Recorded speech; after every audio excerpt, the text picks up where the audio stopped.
საღამო მშვიდობისა. ღირადღირებული ავტომანქანები, თანამედროვე ავეჯი, უახლესი მოდელის ტელეფონები, საწვავი და ყველაფერი, რაც მთავრობას კომფორტულად მუშაობისთვის სჭირდება. ამ ყველაფრისთვის ბიუჯეტიდან მილიონობით ლარი იხარჯება. ზოგიერთი უწყების მხრიდან გადამეტებულ ხარჯვას ცოტა ხნის წინ მთავრობაშიც მოჰყვა კრიტიკა. სად არის ზღვარი? ამ თემებზე სასაუბროდ დღეს ჩვენ სტუდიაში მოვიწვიეთ უმაღლესი საბჭოს თავმჯდომარის მოადგილე დავით ბაციკაძე და ბათუმის საკრებულოს ნაციონალური მოძრაობის ფრაქციის თავმჯდომარე ნოდარ დუმბაძე. ვიდრე ჩვენ უშუალოდ სტუმრებთან გადავიდოდეთ კითხვებით, მინდა გითხრათ, რომ თქვენ შეგიძლიათ ჩაერთოთ გადაცემაში თავისუფალ ჟურნალისტთა სახლის Facebook-ის გვერდის საშუალებით და ასევე შეგიძლიათ გამოიყენოთ Skype-ი პრესკაფე წერბილი ბათუმი. ეხლა ჩვენ უშუალოდ სტუმრებთან გადავალთ კითხვებით, ბატონო დავით, პირველ კითხვას თქვენ დაგისვამთ. გვაქვს სურათი, როცა სამთავრობოს უწყებების მხრიდან ადგილი აქვს ღირადღირებული ტექნიკის, ავეჯის, ავტომანქანების და ასე შემდეგ სხვა ნივთების შეძენას. თქვენ როგორ ფიქრობთ, არის თუ არა ეს არამიზნობრივი ხარჯვა ბიუჯეტიდან?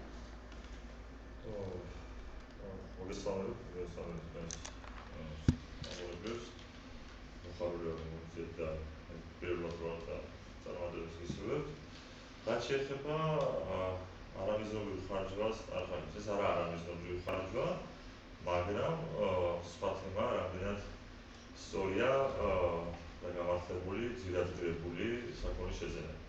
ერთი აუცილებლად ის, რომ კიდევ ავეჯი, კიდევ მანქანა, კიდევ სხვადასხვა ტექნიკა. მეორე, ამდენ ფასიანსკიდულ და ფუფუნების საგანში გადაგდის თუ არ გადაგდის. ამაზეა დასაწყისებელი. და მას უნდა იმჯეროთ, რა თქმა უნდა, ვფიქრობ, რომ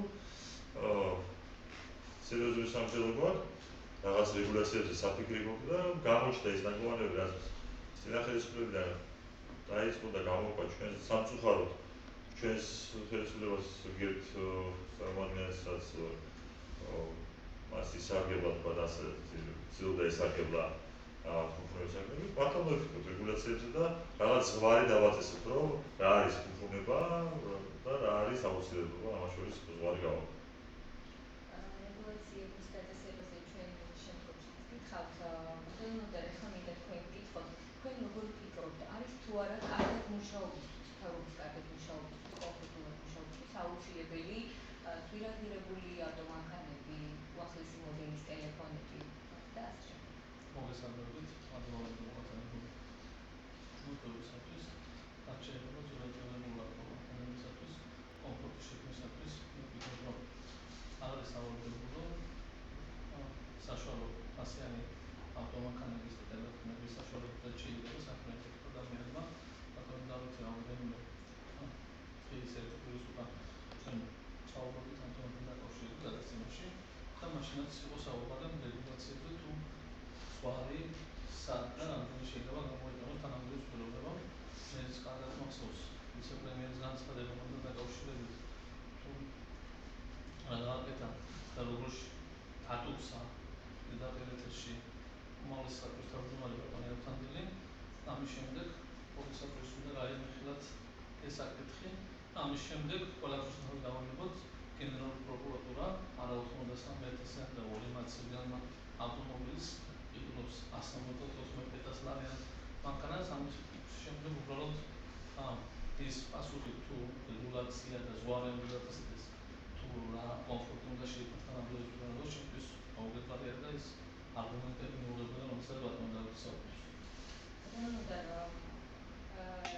იგივე მოსაზრებები გქონდათ თუ არა თქვენ მაშინ, როდესაც ნაციონალური მოძრაობა იყო ხელისუფლებაში და მაშინაც ჰქონდა ადგილი ღირადღირებული ნივთების შეძენას, იგივე მანქანების შეძენას, თუნდაც ცოტა ხნის წინაც იყო შემთხვევა, როდესაც მაგალითად ბათუმის მერიამ შეიძინა აიფონები მოადგილეებისთვის. ამასთან დაკავშირებით თქვენი მოსაზრება ასევე? ამასთან დაკავშირებით შემიძლია ვთქვა, რომ მე ძალიან არა მარტო აიფონებზე, ღირადღირებულ მანქანებზე ძალიან პირველი პირადად მე ყოფილვარ ნამდვილი, მაგრამ ეს არაფერს არ ნიშნავს. ის მიუღებელი, რაზეც ჩვენ ხელისუფლებაში ვქავთ, ჰქონდა ოპოზიციის კრიტიკა, ჩვენ ის პასუხისმგებლობა დაგვიწყდა და 2012 1 ოქტომბერს ჩვენ დემოკრატიულად არჩევნებისთვის გადავაბარეთ დღევანდელ მიღებს ხელისუფლება და იმ კრიტიკა, რომელიც ქართლს შეგვატარება, ამ იქნებათ ტელეფონები, აიფონები, ძირადღირებული მანქანები, უბრალოდ რატომ აკეთებდნენ მაშინ უბრალოდ ეს ტიპი მისდება ამ კრიტიკას და იგივე თუ აპირებდნენ გაგრძელებას, განსხვავება არის ჩვენთვის მიუღებელი. ჩვენთვის მიუღებელია ნამდვილად მაშინდელის, მაგრამ უბრალოდ ჩვენ ვიყიდობდით ავტომანქანებს იმდენ თანამდებობის და ტელეფონებს, რომელიც კომუნიკაცია საშუალება ყოფილებოდა ამათგან თანამდებობის პიროვნებას. ჩვენ აღვიგვებდია ორმაციანი ტელეფონი, ჩვენ აღვიგვებდია ძირადღირებული ავტომანქანები, აი ეს არის დროინდელ ხელისუფლებას და მაშინდელ ხელისუფლებას მოსვლა. ბატონო დავით, საჭიროებების გამო არის თუ ან როგორც თქვენი ოპონენტი ამბობს ამ შემთხვევაში ცოტა ხნის წინ იყო საუბარი იმაზე, რომ გაუქმდა ეს გამოცხადებული ტენდერები, გაუქმდა, ეს მოყვა ვიცე-პრემიერის განცხადებას, თქვენ ფიქრობთ თუ როგორც ახსნა უმაღლესი საბჭოს თავმჯდომარემ საზოგადოების ინტერესის გამო მოხდა ეს? ანუ მოკლედ უბრალოდ გამოვიფასებთ ჩემს ოპონენტს, ვთქვი რომ უმრავლესობა ის რაზეც საუბარი ადრე იყო ნაკელი რომ საჯარო ინფორმაციის მიხედვით ცოტა გიარგიეწოდა ადამიანებს და ანუ შემდეგ შეუძლია რომ გამოიწვიეს აღმოაჩინეს რომ თორე ნაკელი ქონდა იგივე პროკურატურას თუ სხვადასხვა უწყებებს ასე რომ იმის შემდეგ რაც ეს საჭიროება შეახდა იმის შემდეგ აღარ ძირადღირებული ავტომანქანა არ უყიდია სახელმწიფოს ამ შემთხვევაში ამდენადაც მე ვიცი ხელისუფლებას მაგრამ ახლა გეტყვით რა მესმის რომ ამიტომ არ ვამბობ იმას რომ ესენი რადგან სიტუაცია ჩვენ სიზონი მოვიცით ზუსტად ამაზე ვსაფიქრე იმიტომ ეთერში ზუსტად ჩვენ ვიჯექით ბატონო და მაშინაც თქვი რომ ძალაუფლება საერთოდ თქვენს ადამიანს აბსოლუტურად თავისთავად თუსაც კომფორტული საშუალება გაიგე რაღაც რეგულაცია რა ჩვენები ადამიანები ვართ ყველანი ზოგი ამას ითვალისწინებს და თავისთავად ამბობს ზოგი საერთაშორისო და თქვენი ხელისუფლების პირობებში კიდევ ერთხელ მეორე მაშინაც ითვალე რაცემაში თქვენი თავის თავმჯდომარე ლევან მაშალომიძე წელიწადში რამდენიმე მანქანას იცვლიდა თქვენი მინისტრი თავდაცვის რომელსაც ციხეში ის მან ისეთ ძირადღირებული მანქანები იყო და შიგნით PlayStation და სათამაშო სიტუაციები მოიწყო და 10,000 დოლარი გადაიხადა ამაში არ ნიშნავს ეს იმას რომ როგორც ისინი იქცეოდნენ ასე ჩვენც მას უნდა მოვიცით ამაში გეთანხმები და აბსოლუტურად და ამიტომ ამბობ რომ ვიფიქროთ აუცილებლად რეგულაციებზე თუნდაც მაგის გამო იყო რომ პრემიერ-მინისტრის და ფიქრობ კარგი განცხადება იყო რომ სახელმწიფო ხარჯით რასაც ხშირად აკეთებთ ბატონო და თქვენ მინდა გითხრათ თქვენი ხელისუფლებებში რომ ზუსტად ახალი წინა პერიოდია და ძალიან ბევრი ღონისძიებები და გაშფანტურები და კეიფები იგეგმებოდა და ვიხარჯებოდა 10,000 დოლარები თქვენი ხელისუფლებებში ის რასაც აკეთებთ სულს თქვენ გეთანხმებით ჩვენ არ უნდა გავიმეორებთ თუ კი ასეთი ფაქტები ხდება ამაზე ისე რეაგირება და რაც თავარია განსხვავება თქვენს და ჩვენ ხელისუფლებას შორის არის ის რომ ჩვენ ასეთ თემებზე საუბარი არ გვერიდება მოვდივართ და ბევრ შემთხვევაში უკან დავიხიეთ ძალიან ბევრ შემთხვევაში და ფიქრობ რომ აი ამ შემდეგ რომ აღარ მოხდეს და დიდი იმედი მაქვს რომ მომავალში უკვე ასეთ თემებზე აღარ ვისწრებით აქ არც სხვა ეთერებში და არ გვიქნება საუბარი რომ არამიზნობრივად იქ რაღაც ძირადღირებული ტექნიკა შევისწრებით თუ რაღაც ამიტომ მათ ასაფიქრებთ რეგულაციებზე და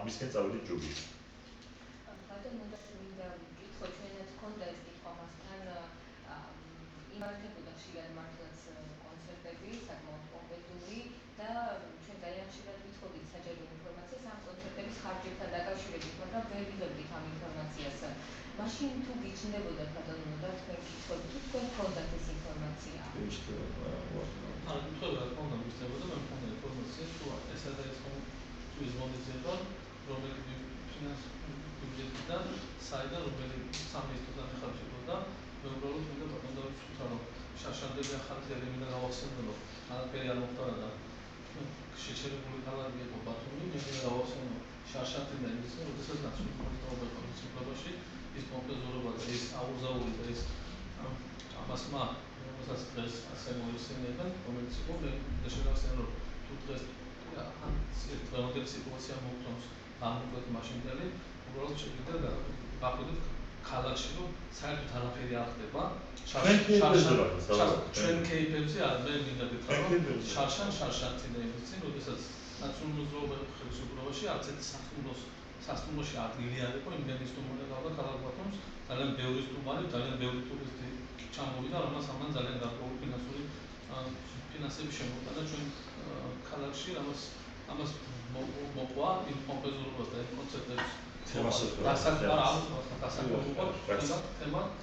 მეტყვი წამოვიწყეთ ბევრი დასაქმება მოხდა თქვენი ხელისუფლების და მოსვლის შემდეგ სულ მინიმუმ 50000 სამუშაო ადგილი დაიკარგა მიუხედავად თქვენი დანაპირებისა იმ დანაპირებებისა რომელიც დანაპირებები თქვენ მოაწყვეტთ ქართული ხალხი და მოხდეთ ხელისუფლებაში ის ლერმონტოვის ბოლოში მინდა შევახსენო რომ ის ქართლების გურუ რუხუნი მაღუზებს და სინდით რომელიც დაპირდით თქვენ მოსახლეობას ასიხანხანა და სამუშაო ადგილები რუხუნი მაღუზებს ლერმონტოვის ბოლოში ბატონო დავით თუ ეს სიტუაცია ჯობია და ის არ ჯობდა 20 საათიან გრაფიკი მშენებლობ იყო ქალაქში და დასაქმებული ხალხი ამაში თუ გამოსხოვებას ვერ ვხედავთ მე საქმე არაფერი არ მოხდა რაც შეეხება აჭარის ავტონომიური რესპუბლიკის მთავრობის თავმჯდომარე ჩემი არ ყოფილა ის იყო რეგიონის მთავრობის თავმჯდომარე მთლიანად და ის თვითადღირებული მანქანები რომელ მანქანებზე მინდა მიმიწითოთ იმ მანქანებში არც ერთი მაცივარი არ იყო მინდა შეგახსენო მით უმეტეს ერთი არც ორი არ ყოფილა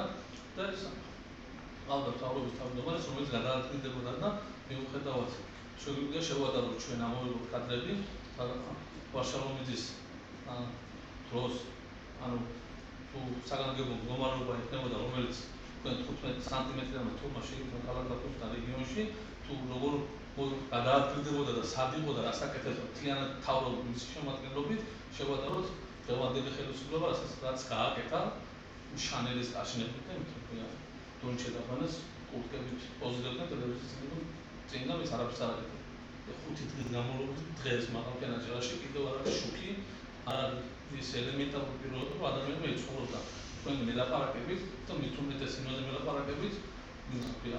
თუ მანამდე განცხადება გააკეთა ვიცე-პრემიერმა იმის დაკავშირებით თუ თემა გადალა. თუ არ გააკეთებია ხო შეიწყვეტით ამ საპრეზიდენტო მანქანას. გადაფარვა გადაფარვა გააკეთა თემის იმ თემის რომელიც შექმნა 15 სანტიმეტრამდე თორმეტი არაფერი.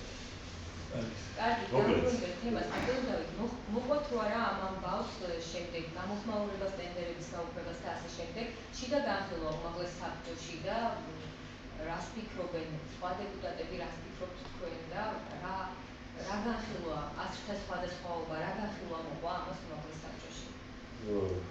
თქვენ საერთოდ როდესაც პრობლემები არსებობს განხილვები არ ხდება თავისთავად, იყო ამაზე საუბრები და ზუსტად იმაზე მე საუბრები რომ ვიფიქროთ და არაერთხელ ვთქვით ამ ეთერში რეგულაციასთან დაკავშირებით რომ ვიფიქროთ იმ რეგულაციებში და იმ სიტუაციებში რომ ასეთი სიტუაცია აღარ მოხდეს, მაგრამ მოკლედ მინდა ვასრულო ბატონო და სამასთან დაკავშირებით მე მესმის რომ არა არგუმენტები და რაღაც ვაზრო თითქოს გამოწვეულ თერაზეზე რომ მესმის პრობლემა რა თქმა უნდა პრობლემას აჭარაში რაც დღეს ხდება პრობლემა და შუქი რომ არა ცუდია, მაგრამ თქვენი ხელისუფლების ხალხი თავდაპირველად იმას რომ კომპანიას რომელსაც გადაეცით მთელი ენერგოსისტემა აჭარაში ერთი კაპიკი არ ჩაუდვია და ერთი კაპიკი არ ჩაუდვია გაახლებაში და მოდერნიზაციაში იმის და თავისთავად გამოიწვია ძალიან ცუდი შედეგები საბოლოოდ. და ჩვენ დროს მაგრამ არ აუშავს სამაგრო ჩვენ ვაიცულებთ იმ კომპანიებს ვისაც ვალდებულები თქვენ დროს სვანაერთ ეცდებოდათ რომ შეასრულოს თავისუფლად და მეოჯერ ამოხდეს. ხო არაფერი ბიზნესზე ზეწოლა თქვენ ეს ქვია რომ ის ვალდებულება შეასრულოს ანზებით გამართულად იმუშაობდეს არ იქცეოდეს დამპალი არ უნდა იყოს ანზები და ამას უნდა ამოწმებდეს ის კომპანია რომელი კომპანიის ვალდებულებას ეს ამას დავაემთა. ხო თქვენ რა ბიზნეს ზეწოლა ბიზნესის ზეწოლა თქვენ მას ელაპარაკოთ კიდევ კარგი Financial Times-ში იყო სტატი მოგეცათ ძალიან ცნობილი ეკონომიკურ იმაში იყო გამოცდილებაში სტატია სადაც ყვეს რომ საქართველოში იგრძნობა რომ ბიზნესის ზეწოლა აღარ არის.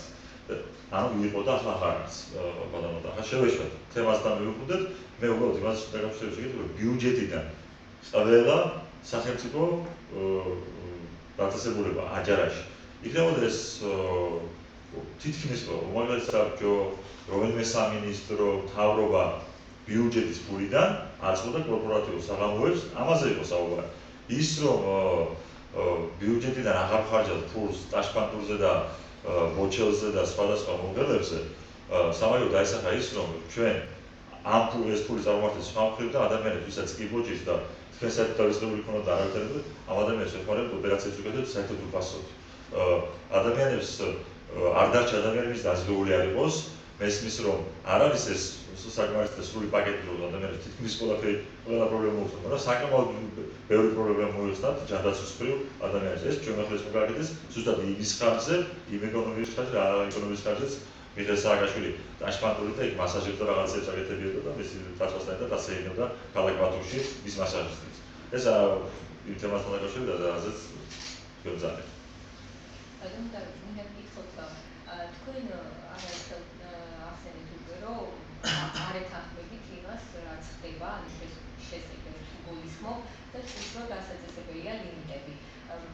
აი როდესაც იღებდა გადაწყვეტილებას თუნდაც უმაღლესი საბჭო შესაძლებელი თუნდაც ავეჯთან დაკავშირებით ახალი ავეჯი თუნდაც მანქანებთან დაკავშირებით თქვენ შიგნით თუ გააპროტესტეთ ეს თუ გადაწყვეტილება ერთპიროვნულად იქნა მიღებული როგორ მოხდა? მე ამ თემას დაკავშირებით საუბარი არ ვიცი ავეჯთან დაკავშირებით მართლა პირველად მის ახლა გაგებენ უმაღლესი საბჭოს ამერ ზირადირებული ავეჯი თუ მართლა არ ვიცოდი პირველად მის და ბათუმელებში ამ შესახებ სტატიაც იყო გამოქვეყნებული. ხო,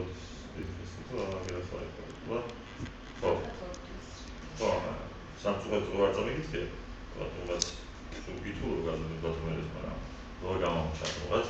ხო, არ აქვს მნიშვნელობა. ანუ ახლა ესე შევქო მანქანასაც. მე დაგვიყვი და ერთ მისგებოდეს ბატონი დოდარი მეტაში ისიც წამოვიდა რომ შენ სამაგიოთი მანქანას ელოდიო და იმიტომ ეს თავდაპირველად წინააღმდეგი ვიყავი, მინდა გითხრათ, როდესაც ამ საკითხის განხილვა საერთოდ დაიწყო, შემდეგ, როდესაც გადაწყვეტილება მიიღო და როდესაც უნდა რომ წარმოაჩინო ეს ძალიან ბიუროს გადაწყვეტილება იყო, მინდა გითხრათ, რომ იმ ბიუროს თომაზე მე არ დავიყავ სამაგიოთი ვიყავი, საერთოდ გადაწყვეტილება, მაგრამ ბიურო არ იღებდა გადაწყვეტილებას კიდევ თქვენ მიიღოთ კლასიფიკაციაზე აღებულოს თანხაზე. ბიურო გადაწყვეტა, რომ ერთი ავტომანქანა უმაღლეს საბჭოს აუცილებლად ჭირდება და ამას მიღწევა, რომ უმაღლეს საბჭო საფარას დაევალოს შეესწრიდა ამ შემთხვევაში ერთი ავტომანქანა. ხო, 90,000 ვარიანტი და ეკონომისნიერებით, ბატონო მომასწავლე ბავშვები დავა და ძალიან ბევრი მომასწავლე ახსენებდა. ბატონო, ინფორმაცია ვისთვის იღებდნენ ამ მანქანასთან ზუსტად ინფორმაცია, ვის იქნებოდა ეს მანქანა კონტრაქტი? მე ხო გეუბნები არ ვიყავი აქეთ იმ პერიოდში, როდესაც იყო საუბარი რომ მივიდათ ახალი მანქანა თავმჯდომარის თავის პერიოდად და შემდეგ მე იცი რომ თვითონ არ ყოფილიყო უკვე და ერთი მანქანა ახალი კომიტეტის ვისმა ყოფილიყო. ფიქრობ რომ მე მაგათი მეგონა რომ თავმჯდომარის იყო ადამიანები ფიქრობდნენ რომ თავმჯდომარის არ უნდა იყოს მაგრამ და იყო ახალი კომიტეტის ვის, მაგრამ საბოლოო ჯამში როგორ ზირადირებული მანქანა თავისთავად თავმჯდომარისთვისა, როდესაც ედულობ ზირადირებულს და სხვა ესეთი მახასიათებლები და აღჭურვილი მანქანას და მიჯერეთ დაკლებათ რომ ან მე ან სხვა ვერს მოუწევს ის რომ თავმჯდომარის და პირველ პირებისთვის მიდრობას მანქანას როგორც წესი. აი როგორ ამას შეგიტყოდი რაც უნდა იყოს. უბრალოდ დავიკითხავ ინფორმაციისთვის ჩვენ უმაღლესი საბჭოდან გამოვიტყოდეთ საჯარო ინფორმაცია და მომხდესაც ვიყავით ამ მანქანასთან დაკავშირებით რომ ავტომანქანის შეძენის მიზნობრიობა და აუცილებლობა არის ის რომ უმაღლეს საბჭოში ადრე არსებულ ორ ფრაქციას დაემატა სამი ახლად შექმნილი ფრაქცია და ერთი ადამიანის უფლებათა დაცვის კომისია. ანუ ფრაქციების დამატება და ასევე ერთი კომისიის დამატება. ეს არის პრობლემა. როდესაც რაღაც სიტუაციაში ხდები რომ არასდროს მოიქეცი და მე რაღაც თუნდაც მაგის სახით ცდილობ გადაფარვებ მოაზრდო სხვა ინფორმაცია, სხვა გერაფის სწორი ინფორმაციას გაწვია, მაგრამ ყველა მიცი და ასე აქამდე პოზას ვერ ვიღებთ რომ ეს მანქანა არ იყო, ეტყვით როგორ იქნებოდა. ის მანქანა რომელსაც იღებდნენ იქნებოდა უმაღლეს საბჭოს თავმჯდომარის მანქანა, მე როგორც მოადგილეს გამომივიდოდა მისი ავტომობილი, არა 2012-იანი, არამედ 2007-იანი ისე ამასაც აქვს, მაგრამ მაინც ახალი მანქანა ჩემი აზრით, იმიტომ რომ სულ რაღაც ექსპლუატაციაში სამწუხაროების ნახევარია არის.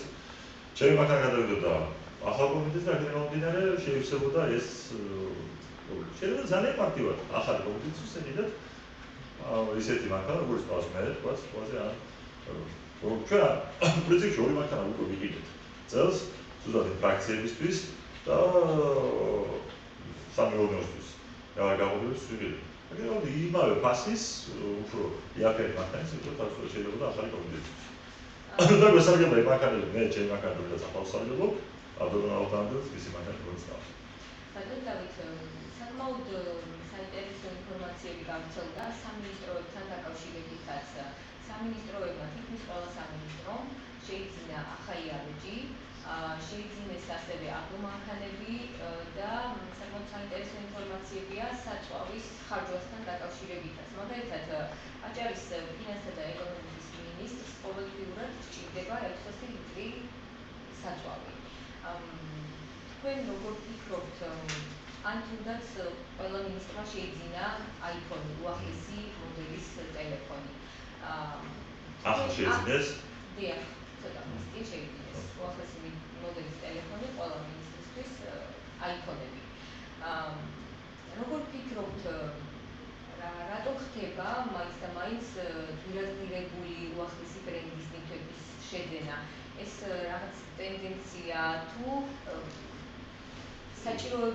საჭიროებებიდან გამომდინარე ვერ ხსნიან უმეტესწილად. ამის შესახებ თუ გქონდათ თქვენ ინფორმაცია და არა, ინფორმაცია რომ ახალი iPhone-ები იყიდეს ნამდვილად არ მქონდა და ძალიან ცუდი თუ იყიდეს, მინდა თქვა, ძალიან ცუდი, იმიტომ რომ ახლა ტელეფონი მეც მაქვს, ვფიქრობ, მართალია მოზრდა ჩემი ტელეფონი, მაგრამ საკმაოდ smart ტელეფონი მაქვს, Galaxy S-ი, ჩემი ხარჯებით ვიყიდე და ვფიქრობ, რომ როდესაც გაგმაღალი ხებასი და გინდა და თანამედროვე ტექნოლოგიების სიტუაციაში სწრაფი ურთიერთობის უცხოებს არ მიგიწევა ნოუთბუქის ან კომპიუტერთან, თუმცა პრინციპში მთელი წლის განმავლობაში, როდესაც მოძრაობაში ვარ და ვიდეაკეთ, ჩემი smartphone-ით ვარ ონლაინ რეჟიმში და არის კენდეს Skype-ში, Facebook-ზე და სხვა სოციალურ ქსელებში, ანუ ძალიან მოსახერხებელი, მაგრამ ეს არ მოხდება კიდევ ერთხელ სახელმწიფოს ხარჯით, ეს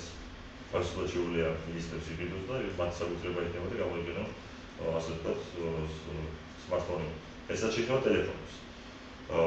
მანქანებთან დაკავშირებით მე ვფიქრობ, იმ დაწესებულებას, ვისაც ხშირად უწევს თაში სიარული და უგზოვის სიტუაციაში, სადაც მართლა ცუდი გრუნტის გზებია და ცუდი სიტუაციებია, იქ მართლა უნდა იყიდონ კარგი გამოვლობის მანქანები, რომ უფრო გამძლეებოს დიდხანს გადასახმად. არ დავასახელებ პირველს, ყველა მიხდება მოდარისკი ხდება, მაგრამ ეს მართლა გამოვალი მდგომარეობას სულთაში როცა არის, ზოგიერთი ფირმა, რომელიც არაერთხელ გაჟღერდა ფირმის ავტომობილი, უკეთესია, იმიტომ რომ ნაკლები ხარჯი ექნება სახელმწიფოს უდიდრე, ზოგიერთი იგივე ეგრეთ წოდებული ჯიპი, სხვა უფრო იაფიანი რომ იყიდო.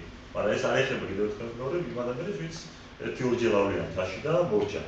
ვინც უფრო ხშირადაა თაში და ხშირად იქნება თაში, იმისაც რომ მანქანა გაზლოს და ნაკლები ხარჯის ხომის მანქანას, იქ შეიძლება იყიდო უფრო ძვირადღირებულია ავტომობილი, ვიდრე თქვა ჩემ შემთხვევაში.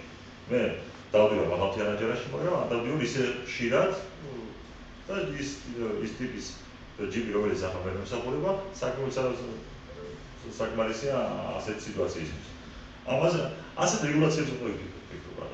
ემაზე ახლა ვერ ვიტყვი, ვერ დავფარავ, ვერ ჩემი თანამდებლებს ვერ მოვუწოდებ საქციელს, როდესაც ასეთ რაღაცას ჩადია.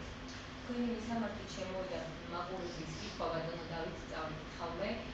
ბატონო დავით და ბატონო ნოდა, როგორ ფიქრობთ, თქვენი მისამართით ყოფილა დავიწყებ, რა ფასიანი მანქანით შეიძლება სარგებლობდნენ მინისტრები, აჭარის ავტონომიური რესპუბლიკის მთავრობის თავმჯდომარე და უმაღლესი საბჭოს დეპუტატები? ანუ ფასის ლიმიტი აინტერესებს, მაქსიმუმ რა ფასი შეიძლება გადადგა? საწვავის თემასაც გამოვეხმაურებით და ვიტყვი სამომავლო ვისაუბრეთ მაშინ მე და ნოდარებას მაშინ და პრინციპში ვთანხმდებით ყველა რომ კარგი იქნება. თუ ვიფიქრებთ იმაზე, რომ რამდენიმე სახელმწიფო გააკეთა ეს და სერიოზული შეღავათი იქნო, ისეც უნდა გაიკვირდეს ადამიანებს, ვის უწევს ხანდახან მაინც თაში წასვლა, ანუ მოძრაობიდან გამომდინარე რა ტიპის მანქანა იყიდოს, მაგრამ ერთში დარწმუნებული ვარ მე, რომ უმრავლეს შემთხვევაში სახელმწიფო უნდა იყიდოს ჰიბრიდული მანქანები, ანუ მანქანები, რომლებიც ელექტროენერგიაზეც დადიან და საწვავზეც. ამით საკმაოდ თანხებს დავზოგავთ, ძალიან დიდ თანხებს დავზოგავთ ვფიქრობ და მანქანას უნდა ემსახურებოდეს ასევე ვფიქრობ იმ ადამიანებს, ვინც მართლა უცბა გაჭირვებს მე ვიცი ახლა რომ არსებობს სამსახურო, რომელსაც მანქანა არ ვაყავდეს და არ ასათირობა რომ ყავდეს. ბიუროს წევრებს მანქანა უნდა ყავდეს. მოალისათვის, ფიქრობ, კომიტეტის თავმჯდომარეებს, თავმჯდომარეს. ყველა ბიუროს წევრები თითქოს. ყველა. მოადგილე არ აქვს. არა. მოადგილე არა, ბიუროს წევრი არ აქვს. თანამდებობრივი პოლიტიკური თანამდებობრივი. მიჩეთავზე რა. კომიტეტის თავმჯდომარე. კომიტეტის თავმჯდომარე საკმაოდ თუ არ არის. ყველა არ აქვს. იქ თუ არ არის თავმჯდომარე ფიქრობთ იგივე საკითხებთან დაკავშირებით, ანუ მაქსიმუმ რამდენი უნდა გიგდეს, მაგალითად თავრობის თავმჯდომარის ან მინისტრის მანქანა. არა, რაც შეიძლება თავრობის თავმჯდომარეს, მე ვფიქრობ, რომ მე ნამდვილად არ ვქნები ის ნამდვილად წინააღმდეგ იქნება ის, რომ თავრობის თავმჯდომარე 24 იაროს, რა თქმა უნდა იაროს 21 საუკუნეში თუმცა უნდა იაროს ავტომობილი, რომელიც არა, რა თქმა უნდა იმ ფარგლებში, რაც საშუალება და საშუალება ექნება აჭარის ავტონომიური რესპუბლიკის ბიუჯეტს.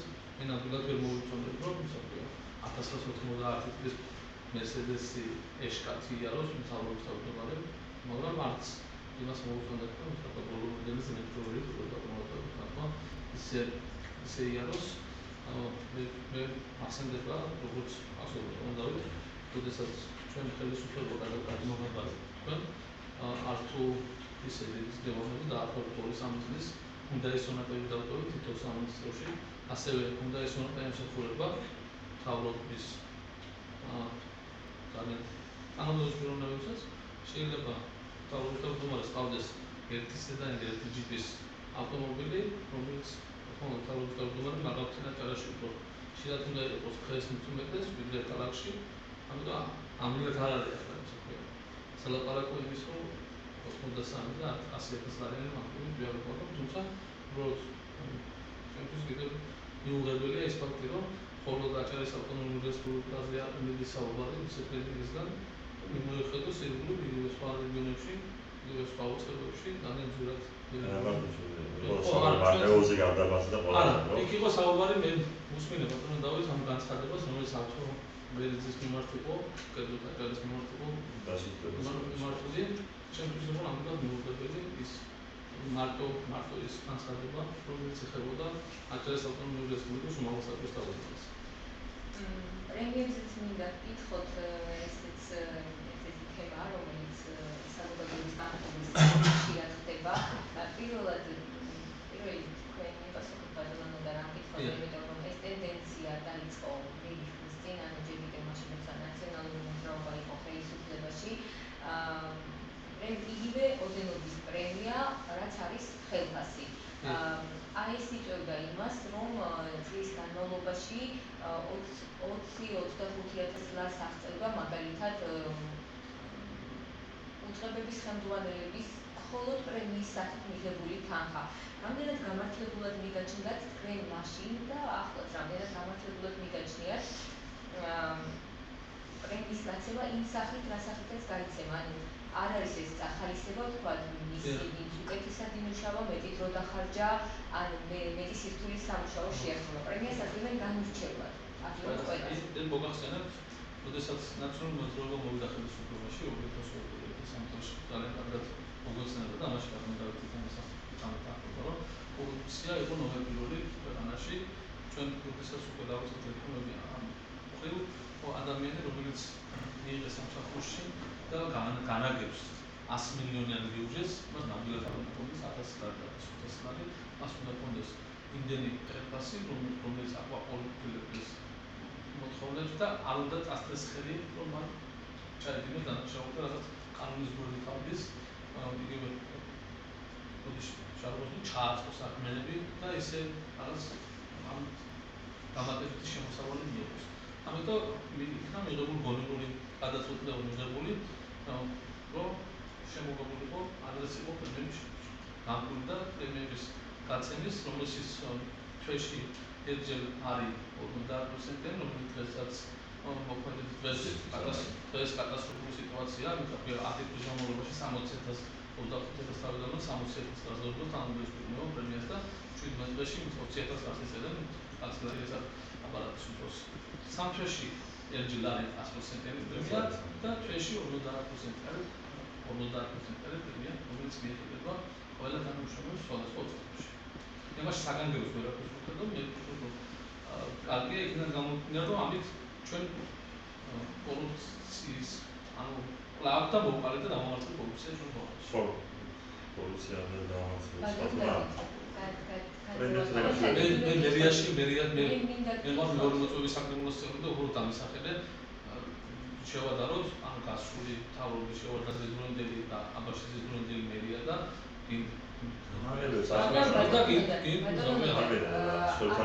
რამდენად გამართლებულად მიგაჩნიათ იმ სოციალური ფონდის ფონდზე, რაც იყო ჩვენს ქვეყანაში და რაც ახლაც არის. ანუ არა, მოდი რაღაცა თქვა, რომ მე მესმის საზოგადოების გაღიზიანება, როდესაც მას შემოსავალი ნაკლები აქვს, ურჩის და იბრძვის თავის გადასარჩენა და ამ დროს ვიღაცა დავარება თანამდებობის პირებს საუბრობს და თანამდებობის პირები მართლა თითქმის შემოსავლელი ასეთი იქნება სულ აჯერაში 21 უმაღლესი საბჭოს წევრი, 5 მინისტრი მისი ეს 30 100 კაცი ის არის საგრებულო თავმჯდომარეებიდან 100 კაცამდეა, როცა მაღალი თანამდებობის პირიდან რომლის საშუალოდ ხელფასი არის მისი პრემიები ან როგორ ანგარიშოთ 3000 ლარი. საშუალოდ შეიძლება ცოტა მეტი, ცოტა ნაკლები.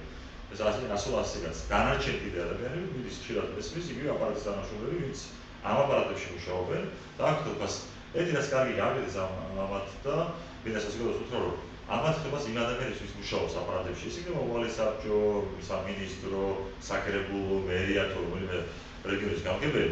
ერთი რაც კარგი გააკეთეს, მეორე ცუდი გააკეთეს. მაშინ აპირებდა კანონის მიღებას და რატო ეს ფიქრობ ბანკიერი ამის პოლიტიკური ნებოვნა ქონდეს და ჩვენს გავაკეთოთ მიდის ამაზე ფიქრით და რაც სწრაფად გააკეთებთ მეტ უკეთეს და არ გაგვიგზავნება ჩვენს რომ 50 და 100% გავაზრდეთ.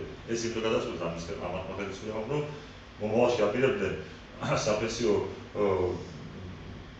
თემის ანუ რამდენი საჯარო სამსახურში მომუშავეებსაც პენსია განსხვავებული ქონოდა, თქვა იმას იქნება გამომდინარე ამდენი წელი დამსახურებდა იქნება სარგო თუ ეკნებოდა სტაჟთან ერთად სარგო თუ ეკნებოდა თქვა სიტყვაზე ახალგებულობს პრემიასთან ერთად 1700-1800 ლარი, მაშინ პენსიაც მეტი იქნებოდა. ამიტომ წავიდნენ იმ გზით, რომ ხელფასი გაუკეთეს თქვა 900 ლარი, გაუყოთ შუაში 900 ლარი და პრემიით უსწრებდნენ იმ 1700 ლარს, რომ თქვა ეკუთვნის ეს სამუშაო, თქვა ეს ხელფასი. და ამიტომ რომ შემდეგში რაღაც პენსიაზე არ დაწოლილიყო და ფიქრობდი გადასვლას, მაგრამ ვერ მოხერხდა იმედად ჩვენ გადავართ და ამ პრემიების მართლა პრემია და მაინც პრემია ქვია, მე ასე ვთქვი, ზოგიერთი იურისტი პრემია არ ქვიაო, იმ 50-100. დანამატია, ხო, სახელმწიფო დანამატია, მაინც პრემია მიმაჩნია. აბსოლუტურად გადასხმები, ადამიანს ზოგიერთი მუშაობს, ზოგიერთი ნაკლებად მუშაობს და კომუნიზმი ხომ არა ახალ ევროპაში ზოგი წელიწადში იგავდა თავს და ისეთვე ხელფასი ჰქონდა, ერთიანად ყოფდა და ამასაც ესე. არ ვეთანხმები, ხელფასი უნდა ჰქონდეს მაღალი, ზეგანაკვეთური თუ ადამიანი რაღაც მუშაობს, ის სხვა თემაა უნდა იყოს. ამიტომ აი ესეც დასარეგულირებელი. ძალიან ბევრი თემაა დასარეგულირებელი და ეს ვფიქრობ, რომ მარტო განსხვავება ესაა, რომ ამ თემებზე ვისაუბროთ, მე არ მინდა იმედი მაქვს, რომ მომავალში არ ვისაუბროთ მარტო ადრესად. ახლა ვისაუბროთ სიტყვაზე, თავის სამართლების ხელისუფლების სამართლების მედალს ჩართულ და შევცვალოთ ეს ბანკიერი ხარეები, მაგრამ კიდევ მეორე. ის ხელფასები და მაღალი ხელფასები აჭარის ავტონომურ რესპუბლიკაში, საჯარო სამსახურებში, საქართველოს მასშტაბით მართლა მაღალი ხელფასებია, გარდა სკოლებისა, სამწუხარო და ბაღებისა, მაგრამ ესეცაა ჩვენი სახელმწიფოს მოქალაქეების რაღაც ნაწილს შემოსავალი ნორმალური არ ოჯახში. იმათ დავაკლოთ და ანუ პრობლემები შეიქმნება ოჯახში, მაგრამ არც ისეთი კიდევ ერთხელ მეგონა, ესეთი პრაქტიკა გავაგზავნოთ, რომ ადამიანს ერთ პრემიას ვადო, ხელფასს ვადო, პრემიას ვადო და კიდევ პლუს ამას პრემიები ეძლეოდათ, მეცამეტე ხელფასის სახით თუ რაღაც სახით და სამინისტროებში. ბევრგან, როცა მიღებულობდა დეკემბერში 100%, კიდევ 100% ემატებოდა 100 და 160%-იც კი იყო. როგორც კონტის მინისტრებს უფრო მეტი ქონდა კიდე ჩვეულებრივ თანამშრომლებს. ისინი გამორჩეული ამხრივ უმაღლეს საბჭო. ახლა ხურას თუ ნაკლებია მინისტრებს. არა, ხელფასი არ აქვს ნაკლები, ხელფასი ისე ისე აქვს, მოემატათ. საქართველოს სამინისტროში უკვე პრემიებს არ აძლევდნენ, იმდენად ხელფასები მოემატათ და პრემიები დაარღვევს. პრემია გადაძლევდა, იმდენ ხელფასს გაუხდა. ხო, მე სწორიცაა. იგივეა, ოღონდ იგივე პრინციპით გაიცემა პრემია. ბოლო კითხვა მინდა დაგისვათ ორივეს. ესეთი კითხვა მაინტერესებს თქვენი აზრით, ბატონმა დავითმა უკვე ახსენა, რომ უნდა ვიმუშაოთ ლიმიტებზე. ხომ არ არის უკვე საუბარი და ხომ არ ფლობთ რაიმე ინფორმაცია დაახლოებით რა ვადებში და როგორ შემუშავდება ეს საკითხები? ის რომ ფიქრი მიდის დამასის საუბარი ხადურმა ფინანსთა მინისტრს განაცხადა, რომ მიდის საუბარი მასთან დაკავშირებით, რომ პრემიების საერთოდ მოხსნა მოხდეს საჯარო კურსებში და ხელფასებმა აიწიოს და კონდეს მოჭრიდებას და იმის ზევით თუ სამუშაოზე მეც ადამიანს დატოვებენ ზეგამარკოთის უმუშავებლად 6 საათს შემდეგ და 4 საათით იმ შემთხვევაში დაემატოს ეს პრემია. თუ კი ადამიანი მაღალი ხელფასი აქვს და არ მუშაობს და 6 საათს ამდენს სამშობლოში და არ ასრულებს თავის მოვალეობას და ვიღაცა ასრულებს, ამის გამო პრემია არ არის ის მისი მოვალეობა ისედაც თუ არ ასრულებს ის გააჩნდა სამსახურიდან და მოიყვანოს სხვა ვინც შეასრულებს. ამიტომ პრემიების სიტუაციაზეც მართლა გასაკეთებელია, რომ მართლა უხერხულია გასაგები არ არის ხელფასი პლუს კიდე დანაყოფი, იყოს ხელფასი ერთი და იმის ზევით მიეცეს ხოლმე ადამიანს, თუ კი შაბათს იმუშავებს, თუ კი ზეგავარდებულია და თუ კი კიდე მავნე რამე სამუშაოა, იმასთან დაკავშირებით მიეცეს კიდე ხელფასი. ამაზე რეგულაციები უნდა იყოს თავისთავად. რეგულაციები ბევრ რაღაცაზე მისაღებია, რომ ხარჯვის ნაწილის შეფსილების. კიდევ ერთხელ ბენზინებზე, მაგალითად 550 ლიტრი ბენზინს დევოთში. შემიძლია ახლა მოვცეთ ჩეკები, სამოცად, მაგრამ ჩემი ავტომატთან ახლა პროცესი მოვედი, გაჩვენებდი პირადად ვასწავლე ეს ახლა ჩემი ფული ვასწავლე, რომ არ მეყო, რამოდენიმეჯერ ვიყავი მაგათი აღარ შესული, ჩემი მანქანა ძალიან ბევრს ვავს, საწვავს, ბევრს მოიხმარს, აქედან გამომდინარე არაეკონომიურია. და თუ არავის არა.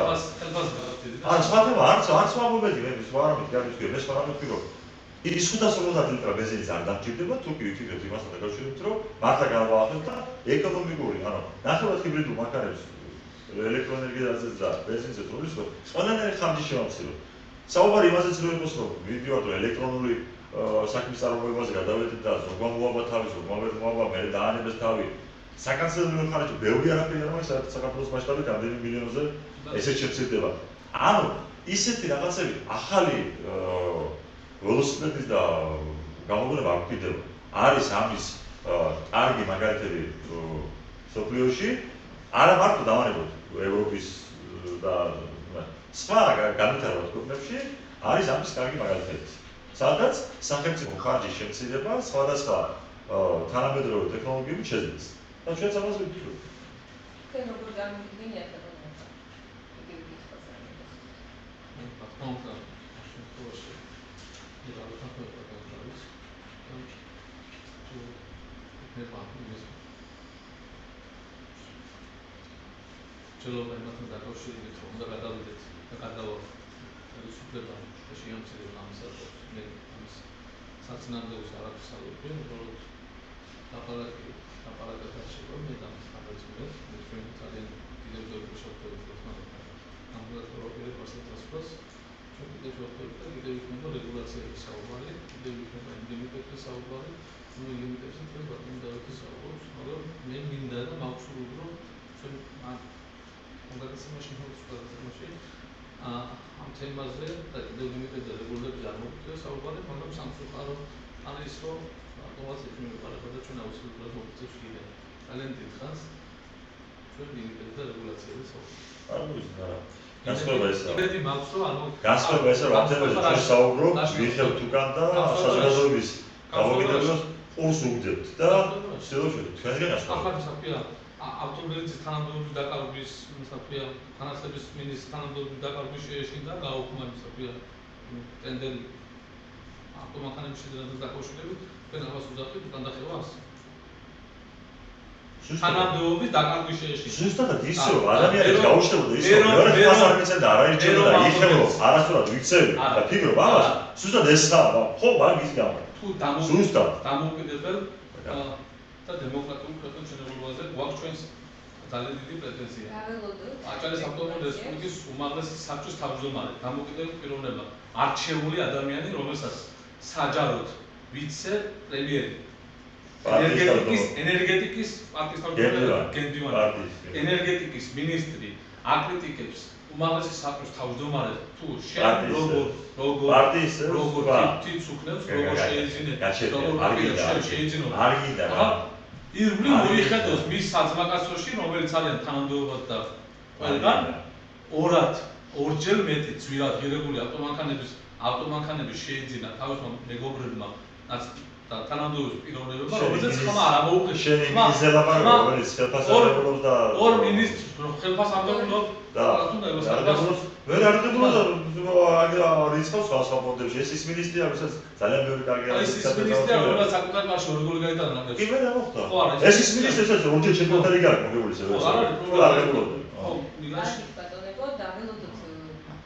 მომავალში რა რეგულაციებს შემოთავაზებს ამ მთავრობა რეგულაციების კომისიის ფეხბურთი პროდუქტი თამაშა ახლა გალაძე ლიდერ პოლიტიკაში შექმნით თქვენი ფეხბურთი თამაშა რასთან დენს მითამაშა ფეხბურთი თამაშა რომ გადაცემა გზადდება ჟურნალისტთა სახლის პროექტის ფარგლებში ახალგაზრდებში დემოკრატიული იდეების პოპულარიზაცია პროექტი ხორციელდება დემოკრატიის მხარდაჭერი ნაციონალური ფონდის ნედის მხარდაჭერით ძალიან დიდი მადლობა